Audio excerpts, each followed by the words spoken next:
بعض بیویاں وَأَوْلَادِكُمْ اور تمہاری بعض اولاد عَدُوًّا لَكُمْ یہ دشمن ہے تمہارے لیے. اعوذ باللہ من الشیطان الرجیم بسم اللہ الرحمن الرحیم. یا أيها الذين آمنوا إن من أزواجكم وأولادكم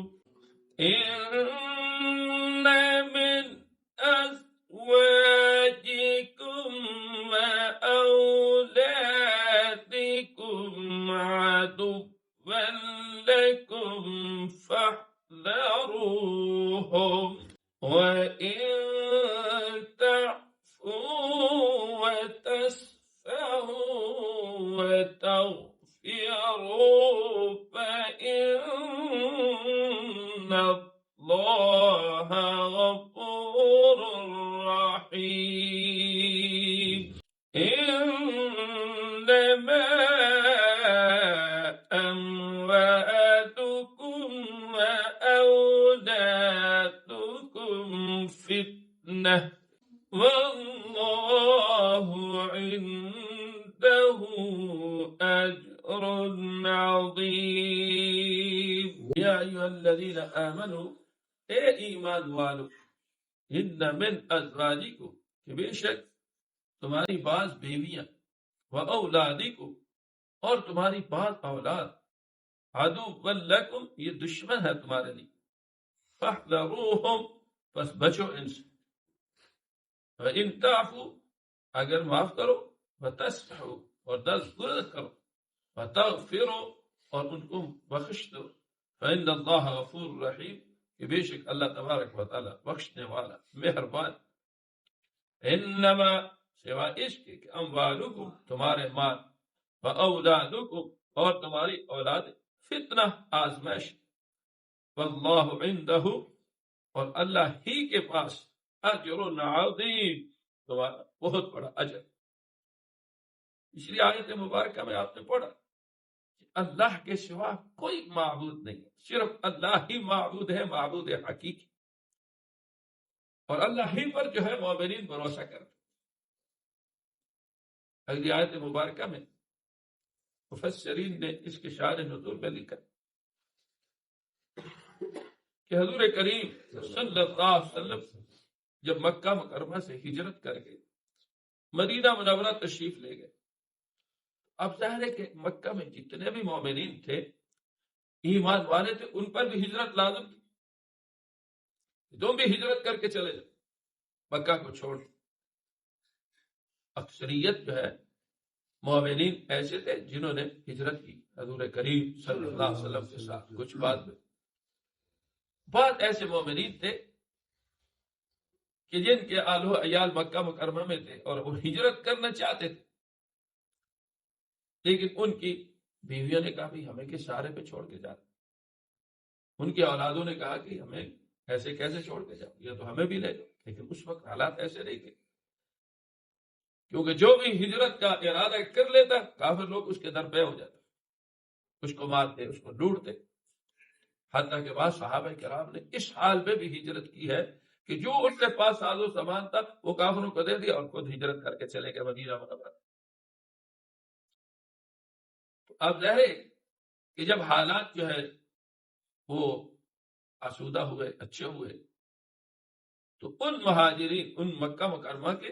مہاجرین جو ہجرت کر کے مدینہ منورہ پہنچے تو انہوں نے دیکھا کہ جو ہم سے پہلے صحابہ کرام آئے ہوئے تھے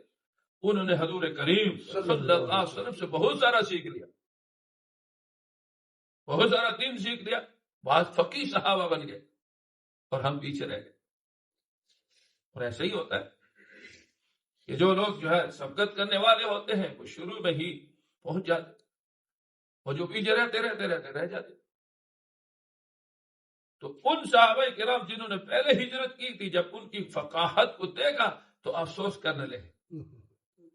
کاش کہ ہم بھی ان کے ساتھ جو ہے ہجرت کر لیتے، ساتھ آ جاتے۔ اور بعض مفسرین نے لکھا ہے کہ مدینہ منورہ میں ایک صحابی تھے، اوف بن مالک اشجع رضی اللہ تعالی، وہ مطلب مالدار جو ہے صحابہ میں سے، تو جب بھی جہاد کا حکم ہوتا تو ان کی بڑی کوشش ہوتی تھی کہ میں جہاد میں چلا جاؤں، لیکن ان کے آل اولاد جو ہے وہ ان کو جو ہے کہتی تھی کہ ایسا نہیں۔ اس پر یہ آیات نازل کہ اے ایمان والو ان من ازواجکم، کہ تمہاری بعض بیویاں ایسی ہیں اور تمہاری بعض اولاد ایسی ہے جو عدو لکم، کہ وہ تمہارے دشمن ہے۔ وہ دشمن اس اعتبار سے ہے کہ تمہیں جہاد کے لیے حضور کریم صلی اللہ علیہ وسلم کے ساتھ جانے کے لیے روک رہے۔ بعض ازواج مطہرات بعض جو ہے بیویاں ایسی تھی کہ جو خود جہاد کے لیے تیار ہو کرتی تھی اپنے بیٹوں کو، اپنے جو ہے خامدوں کو، لیکن بعض ایسی بھی تھی، یہ بھی تو اللہ کی طرف سے ہوتا ہے کہ بعض ایسی جو ہے عورتیں ہوتی ہیں جو خود بھی دیندار ہوتی ہیں، اپنا آل اولاد کو جو ہے دین کے لیے لگاتی اور ان خامدوں کو، اور کسی طریقے سے اپنے بیٹوں کو جہاد کے لیے تیار کرتی ہے، دین کے لیے تیار کرتی ہے۔ لیکن بعض ایسی ہوتی ہے کہ جن کے دل میں بزدلی ہوتی ہے تو وہ پھر پریشان ہو جاتی ہے، تو اس لیے کہا گیا کہ عدو لکم، یہ تمہارے لیے اس اعتبار سے دشمن ہے کہ دینی احکامات پر عمل نہیں کرنے دیتے، لہذا فاحذروہم، ان سے بچو۔ یاد رکھنا کہ انسان جو ہے نا بسا اوقات اپنے اولاد کی وجہ سے یا اپنے گھر والوں کی وجہ سے جو ہے نا بہت سارے ایسے کام ہوتے ہیں جو شرعی طور پر جائز نہیں ہوتے، وہ کرنے پہ مجبور ہو جاتے ہیں۔ اگر خود نہیں کرے گا تو اس کے دوست احباب جو ہے وہ اس کو مجبور کر رہے ہوتے ہیں۔ یہ شادی بیاہ کے موقع پر بہت ساری جگہ ایسے دیکھا ہے کہ جہاں ڈھول ہو رہا ہے، باجے بجائے رہے ہیں، غیر شرعی کام کر رہے ہیں، جب ان کو کہا جاتا ہے کہ یہ کیا کر رہے ہو، کہتے ہیں کہ وہ چھوڑ بچوں کا مسئلہ ہے، گھر والوں کا مسئلہ ہے۔ تو یاد رکھنا اللہ کی ناراضگی میں آل اولاد کچھ بھی نہیں ہے، پھر ان کو چھوڑنا چاہیے، ان سے بچنا چاہیے۔ ہاں بات بہت خوش نصیب اور بہت بہادر قسم کے لوگ ہوتے ہیں، وہ کہتے ہیں جاؤ بھائی، نہیں یہ نہیں ہو سکتا، جو شریعت ہے جو سنت ہے اسی کے مطابق عمل کریں گے، اور جو شریعت نے منع کیا نہیں کرنے دیتے۔ تو اس لیے فرمایا اولادکم عدو لکم فاحذروہم، ان سے بچنا چاہیے کہ انسان اپنے گھر والوں کی محبت میں یا اولاد کی محبت میں ایسا غیر شرعی کام نہیں کرنا چاہیے کہ جس کی وجہ سے انسان کی آخرت اپنی خراب ہو جائے۔ اولاد کی محبت کی وجہ سے یہ گھر والوں کی محبت کی وجہ سے حرام کا ارتکاب کرنا کبھی بھی جائز نہیں ہے۔ اب جو راشی رشوت لے رہا ہے وہ کس وجہ سے لے رہا ہے؟ بچوں کو خرچ کرے گا، گھر والوں پہ خرچ کرے گا، تو یہ حرام کا ارتکاب کر رہا ہے۔ جب حرام کا ارتکاب کر رہا ہے تو اس کی وجہ سے جو ہے اس لیے یہ آل اولاد جو ہے یہ اس وقت تمہارے لیے صدقہ جاریہ بنے گے جب یہ نیک ہوں گے، جب سنت پر عمل کرنے والے ہوں گے، اللہ کے احکامات پر عمل کرنے والے ہوں گے، ورنہ بسا اوقات یہی آل اولاد جو ہے مصیبت کا ذریعہ بن جاتی ہے، مسائل و مشکلات کا ذریعہ بن جاتی ہے۔ اسی لیے حدیث میں آتا ہے کہ ایک عورت جو ہے نا وہ 4 مردوں کو جہنم میں لے جائے گی، خاوند کو لے جائے گی، بیٹے کو لے جائے گی، بڑے بیٹے، اسی طریقے سے باپ کو لے جائے گی، بڑے بھائی کو لے جائے گی، اور اللہ کے سامنے استغاثہ کرے گی ہے کہ اگر میں خدمت میں کھانے پکانے میں کوئی کوتاہی کرتی تو یہ مجھے ڈانٹ دیتے، لیکن جب میں نماز نہیں پڑھتی تو یہ مجھے کچھ نہیں کہتے۔ اس لیے گھر والوں کو نماز کا حکم کرنا چاہیے، کہنا چاہیے۔ اللہ نے اپنے پیغمبر حضور کریم صلی اللہ علیہ وسلم کو کیا فرمایا، وَأْمُرْ أَهْلَكَ بِالصَّلَاةِ، کہ اپنے اہل کو نماز کا حکم کیجیے۔ اہل ویال کو نیکی کی طرف لگانا یہ بھی ہمارا کام ہے، اور ان کے غیر شرعی مطالبے کو نظر انداز کرنا، ہاں احسن طریقے سے نظر انداز کرنا، حکمت کے ساتھ نظر انداز کرنا، یہ بھی ہمارے دین میں ہے، ورنہ یہ تو مختلف چیزوں کی وجہ سے یہ ہمیں اور راستے کی طرف لے جائے۔ اس لیے آگے کیا فرمایا، وَإِن تَعْفُوا، اگر معاف کر دو، وَتَصْفَحُوا، اور درگزر کرو، وَتَغْفِرُوا، اور بخشش طلب، بخش،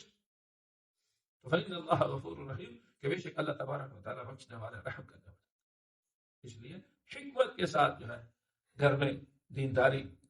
دینی کتابوں کی تعلیم، اسی لیے گھر میں فضائل اعمال کی تعلیم کرنی چاہیے تاکہ بیوی بچوں کو دین کی سمجھ پیدا ہو جائے اور دین داری آ جائے، ورنہ بہت مشکل ہے۔ اسی لیے فرمایا انما اموالکم و اولادکم فتنہ، کہ بے شک تمہارا مال اور تمہاری اولاد تمہارے لیے بہت بڑی آزمائش ہے۔ اسی لیے حضور کریم صلی اللہ علیہ وسلم خطبہ ارشاد فرما رہے ہیں، ممبر پہ کھڑے ہو، سامنے کیا دیکھا کہ حضرت حسن رضی اللہ تعالی، حضرت حسین رضی اللہ تعالی بچے تھے آ رہے، تو گلی میں تھوڑے سے گرنے کی کیفیت میں آئے، حضور صلی اللہ علیہ وسلم نے خطبہ چھوڑ دیا اور ان کو اٹھا کر ممبر پر تشریف لائے جہاں یہ، اور پھر کیا فرمایا انما اموالکم واولادکم فتنہ، کہ بے شک اموال اور اولاد جو ہے یہ آزمائش ہے، کہ دیکھو اولاد کی محبت کی وجہ سے بھی خطبہ چھوڑ دیا، محبت میں ہوتا ہے آزمائش تو ہے، لیکن اس آزمائش کو انسان جو ہے وہ نیکی کی طرف لے جائے۔ اس لیے بات بزرگوں نے کہا ہے العیال سوس الصالحات، سوس الصالحات، کہ یہ اہل عیال جو ہوتے ہیں نا یہ دیمک ہے، دیمک نیکیوں کو اس طرح کھاتے ہیں جس طرح دیمک جو ہے لکڑی کو کھاتے ہیں،